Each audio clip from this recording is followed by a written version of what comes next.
مدینہ کی گلیوں میں شام کا وقت تھا۔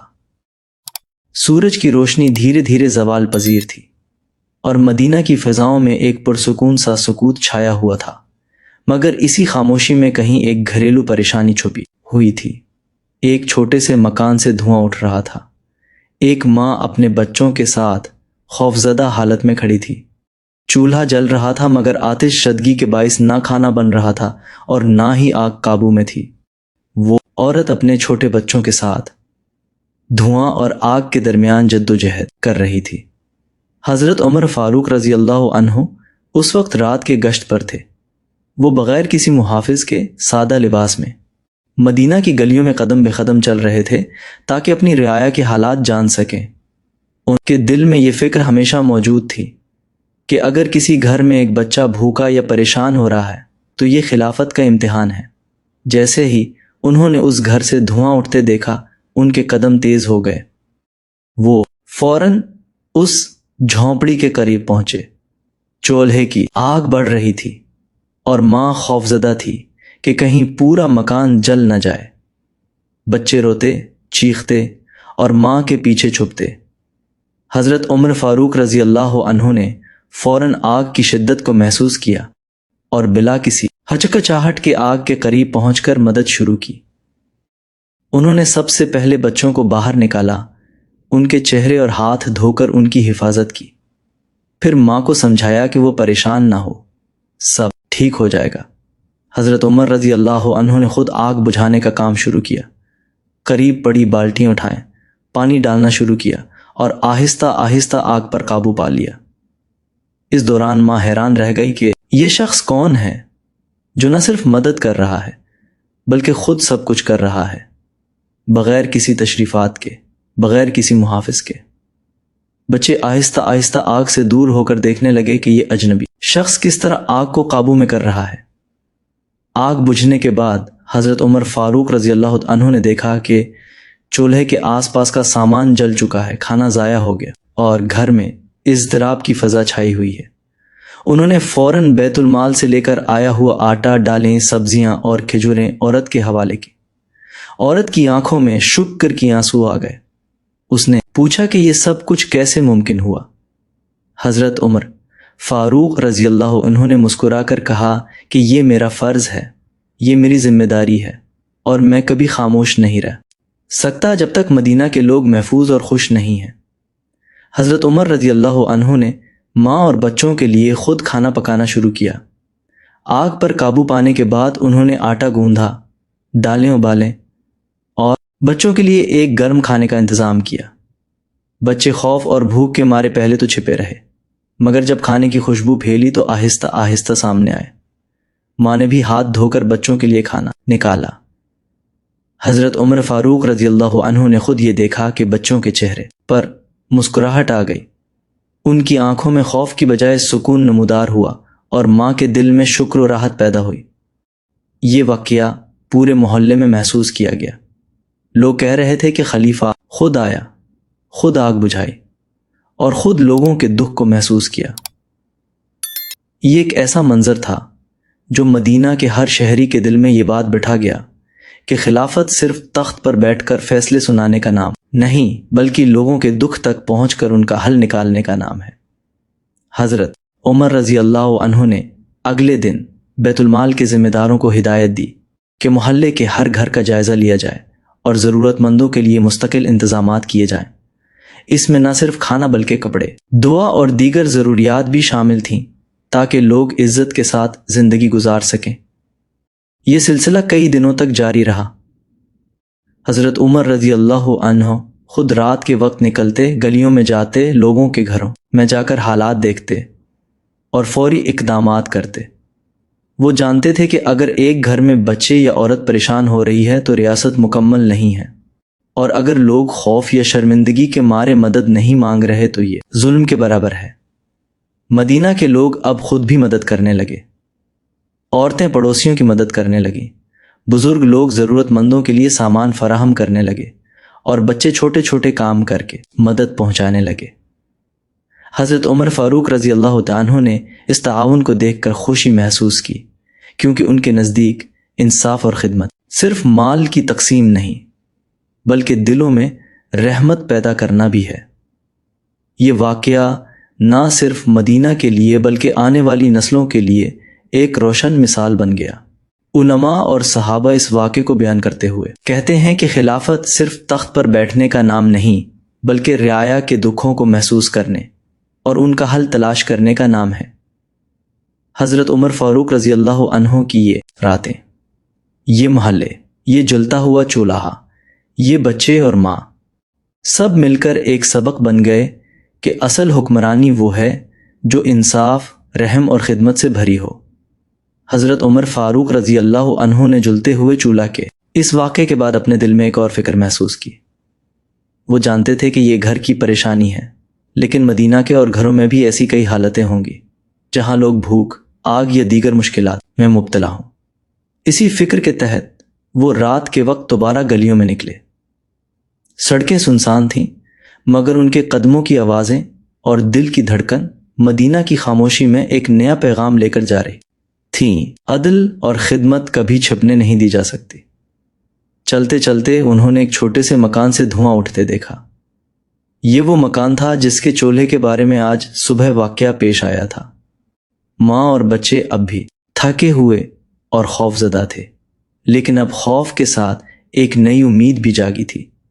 حضرت عمر فاروق رضی اللہ عنہ نے دروازے پر دستک دی اور کہا کہ میں تمہارے حالات جاننے آیا ہوں۔ ماں نے حیرانی اور احترام کے ساتھ دروازہ کھولا۔ بچے چھپنے کی بجائے آگے آئے، کیونکہ وہ جان چکے تھے کہ یہ شخص ان کے لیے خطرہ نہیں بلکہ مدد کا سبب ہے۔ حضرت عمر رضی اللہ عنہ نے پوچھا کہ کیا اب سب کچھ ٹھیک ہے اور آیا گھر میں کوئی اور مشکل تو نہیں ہے؟ ماں نے بتایا کہ کھانے کا انتظام تو ہوا، مگر رات کو بچوں کی حفاظت اور آگ کے خوف نے نیند چھین لی۔ حضرت عمر نے فوراً خود آگ کے پاس جا کر دیکھا، چولہے کی حالت، آگ کی شدت اور گھر کی حفاظت۔ انہوں نے دیکھا کہ چولہا اب قابو میں ہے، لیکن سامان جل چکا ہے اور گھر میں روشنی کم ہے۔ یہ دیکھ کر حضرت عمر رضی اللہ عنہ نے فوراً بیت المال سے سامان منگوایا، نئی برتن، کچھ کپڑے، کچھ کھانے پینے کی چیزیں اور ایک چھوٹا چراغ تاکہ رات کو روشنی ہو۔ وہ خود یہ سامان لے کر گھر پہنچے، آگ بجھانے، سامان ترتیب دینے اور بچوں کی حفاظت کرنے لگے۔ ماں حیرت سے دیکھ رہی تھی کہ ایک خلیفہ خود ان کے گھر آیا، خود کام کر رہا ہے اور نہ کسی کا رعب دکھا رہا ہے، نہ کسی سے توقع رکھ رہا ہے۔ بچے اب خوشی سے کھیلنے لگے اور ماں کی آنکھوں میں شکر کے آنسو آ گئے۔ حضرت عمر فاروق رضی اللہ عنہ نے بچوں کو کھانے کے بعد کہانی سنانے کا انتظام کیا تاکہ وہ بھوک اور خوف کی وجہ سے دل برداشتہ نہ ہو۔ اس دوران انہوں نے ماں کو ہدایت دی کہ وہ بچوں کے لیے رات کا ایک مستقل انتظام کرے اور اگر کچھ ضروریات کم ہوں تو فوراً بیت المال کو اطلاع دے۔ یہ واقعہ مدینہ کے محلے میں پھیل گیا۔ لوگ دیکھ رہے تھے کہ خلیفہ کس طرح اپنی رعایا کے دکھ میں شریک ہوتا ہے بغیر کسی تحفظ یا رعب کے۔ عورتیں اپنے پڑوسیوں کی مدد کرنے لگیں، بچے چھوٹے چھوٹے کام کر کے مدد پہنچانے لگے اور بزرگ حضرات نے ضرورت مندوں کے لیے سامان فراہم کرنا شروع کیا۔ حضرت عمر فاروق رضی اللہ عنہ نے اس منظر کو دیکھ کر دل میں سکون محسوس کیا، کیونکہ ان کے نزدیک انصاف صرف مال کی تقسیم نہیں بلکہ دلوں میں رحمت پیدا کرنے کا نام ہے۔ اسی رات حضرت عمر رضی اللہ عنہ نے فیصلہ کیا کہ مدینہ کے ہر محلے میں ایک مستقل نظام قائم کیا جائے۔ رات کے وقت حکمران خود گشت کریں، لوگوں کے حالات جانیں اور فوری مدد فراہم کریں۔ یہ اقدام نہ صرف اس خاندان بلکہ پورے شہر کے لیے ایک مثال بن گیا کہ خلافت صرف تخت پر بیٹھنے کا نام نہیں بلکہ عوام کی خدمت کرنے کا نام ہے۔ یہ سلسلہ کئی دنوں تک جاری رہا۔ حضرت عمر رضی اللہ عنہ خود گلیوں میں نکلتے، محلے کے ہر گھر کا جائزہ لیتے اور بیت المال کے ذمہ داروں کو ہدایت دیتے کہ ہر ضرورت مند تک فوری رسائی ہو۔ لوگ جان گئے کہ انصاف اور خدمت صرف لفظوں کا کھیل نہیں بلکہ عمل کا تقاضا ہے۔ اس واقعے نے آنے والی نسلوں کے لیے ایک روشن پیغام چھوڑا۔ علماء اور صحابہ اس واقعے کو بیان کرتے ہوئے کہتے کہ خلافت صرف تخت پر بیٹھنے کا نام نہیں بلکہ رعایا کے دکھوں کو محسوس کرنے اور ان کا حل تلاش کرنے کا نام ہے۔ حضرت عمر فاروق رضی اللہ عنہ کی یہ راتیں، یہ جلتا ہوا چولہا، یہ ماں اور بچے سب مل کر ایک سبق بن گئے کہ اصل حکمرانی وہ ہے جو انصاف، رحم اور خدمت سے بھری ہو۔ یہ سلسلہ یہاں ختم نہیں ہوا، کیونکہ حضرت عمر فاروق رضی اللہ عنہ نے ہمیشہ یہ اصول اپنایا کہ اگر ایک گھر میں پریشانی ہو تو اس کا حل تلاش کرنا ریاست کا فرض ہے۔ یہی وجہ ہے کہ مدینہ کے ہر محلے میں لوگ رات کے وقت حکمران کی نگرانی محسوس کرتے، اور ہر دل میں یقین پیدا ہوتا کہ خلیفہ صرف تخت پر بیٹھنے والا نہیں بلکہ ہر دکھ اور ضرورت کا محتاط نگران ہے۔ حضرت عمر فاروق رضی اللہ عنہ نے جلتے ہوئے چولہے کے واقعے کے بعد رات کے اندھیروں میں مدینہ کی گلیوں میں قدم قدم بڑھایا۔ ہر گلی، ہر گوشہ ان کے لیے ایک نئے سبق کا موقع تھا۔ وہ جانتے تھے کہ صرف ایک گھر کی مدد کرنا کافی نہیں، بلکہ ہر خاندان کو تحفظ اور سکون کی ضرورت ہے۔ وہ ہر گھر کے دروازے پر آہستہ آ کر دستک دیتے، بچوں کے رونے کی آواز سن کر ان کی حالت کا اندازہ لگاتے اور ماں کی تھکن اور خوف کو دیکھ کر فوراً اقدام کرتے۔ اس رات انہوں نے ایک اور چھوٹے مکان کی طرف رخ کیا۔ گھر کے باہر بچے کھیل رہے تھے، مگر ان کی آنکھوں میں خوف اور بھوک صاف نظر آ رہی تھی۔ حضرت عمر رضی اللہ عنہ نے خود ان بچوں کے قریب جا کر پوچھا کہ کیا سب ٹھیک ہے؟ بچے نے بتایا کہ رات کو چولہا جلانے کے دوران کھانا نہیں پک سکا اور والدین مصروف ہیں، کچھ کھانے کے لیے نہیں ہے۔ حضرت عمر نے فوراً اندر جا کر دیکھا۔ گھر کے اندر روشنی بہت کم تھی، آگ قابو میں تھی، مگر سامان جلنے کے خطرے میں تھا۔ حضرت عمر رضی اللہ عنہ نے بیت المال سے فوری سامان منگوایا، آٹا، دالیں، سبزیاں، کھجوریں، برتن اور ایک چھوٹا چراغ تاکہ رات کی روشنی ہو۔ وہ خود یہ سامان لے کر گھر پہنچے، آگ بجھانے اور کھانا پکانے کا عمل شروع کیا۔ ماں حیرت زدہ تھی کہ یہ شخص خود کام کر رہا ہے، اور بچوں کے چہرے پر خوف کی بجائے حیرت اور خوشی تھی۔ کھانے کے بعد بچوں نے کھانے کی خوشبو میں کھیلنا شروع کیا۔ حضرت عمر رضی اللہ عنہ نے ماں کو ہدایت دی کہ وہ بچوں کے لیے مستقل انتظام کرے، اور اگر کچھ کم ہو تو بیت المال کو اطلاع دے۔